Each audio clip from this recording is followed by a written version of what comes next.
നവമാധ്യമങ്ങൾ മനുഷ്യരെയും അവരുടെ ജീവിതങ്ങളെയും തകർത്തെറിയുന്നതിൻ്റെ നിരവധി സംഭവങ്ങളാണ് ദിനംപ്രതി എന്നോണം നമുക്ക് മുന്നിൽ എത്തുന്നത്.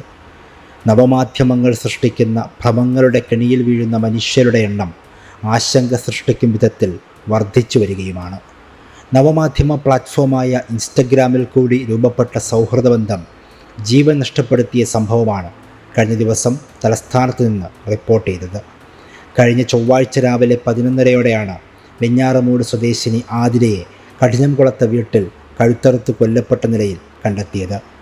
വീടിന് തൊട്ടടുത്ത ക്ഷേത്രത്തിൽ പൂജാരിയായ ഭർത്താവ് പൂജ കഴിഞ്ഞ് വീട്ടിലെത്തിയപ്പോഴാണ് യുവതിയെ കൊല്ലപ്പെട്ട നിലയിൽ കണ്ടെത്തിയത്. ഇൻസ്റ്റഗ്രാം സുഹൃത്തായ ജോൺസൺ ഔസേപ്പാണ് കൃത്യം നടത്തിയത് എന്നാണ് പോലീസിൻ്റെ കണ്ടെത്തൽ. ഇൻസ്റ്റഗ്രാമിൽ ചെയ്യുന്ന റീലുകൾ പരസ്പരം അയക്കുന്നത് ഇവരുടെ പതിവായിരുന്നു.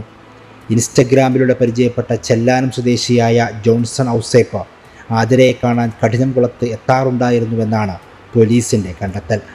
കൊലയ്ക്ക് ശേഷം പ്രതി കൊണ്ടുപോയ ആതിരയുടെ സ്കൂട്ടർ കണ്ടെത്താനായി എന്നത് മാത്രമാണ് അന്വേഷണത്തിൽ ഇതുവരെയുണ്ടായ പുരോഗതി. ദിവസങ്ങൾക്ക് മുമ്പ് തനിക്കൊപ്പം വന്നില്ലെങ്കിൽ കൊലപ്പെടുത്തുമെന്ന് യുവാവ് യുവതിയോട് പറഞ്ഞതായി ഭർത്താവ് പോലീസിന് മൊഴി നൽകിയിട്ടുണ്ട്.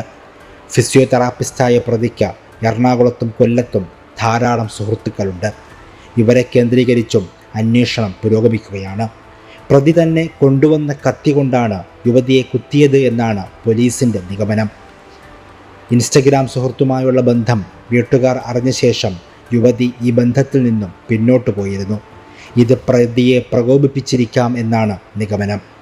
കൊലപാതകത്തിന് ശേഷം പ്രതി ഇവരുടെ സ്കൂട്ടറുമെടുത്താണ് സംഭവസ്ഥലത്ത് നിന്നും രക്ഷപ്പെട്ടത്. ചിറയിൻകീഴ് റെയിൽവേ സ്റ്റേഷനിൽ വാഹനം വെച്ച ശേഷം ട്രെയിൻ കയറി തിരുവനന്തപുരം ഭാഗത്തേക്ക് പോവുകയായിരുന്നുവെന്നാണ് പോലീസിൻ്റെ കണ്ടെത്തൽ. CCTV ദൃശ്യങ്ങളടക്കം പരിശോധിച്ച് പ്രതിയെ പിടികൂടാനുള്ള ഊർജിത ശ്രമത്തിലാണെന്ന് അന്വേഷണ വൃത്തങ്ങൾ മാധ്യമങ്ങളോട് പറഞ്ഞു.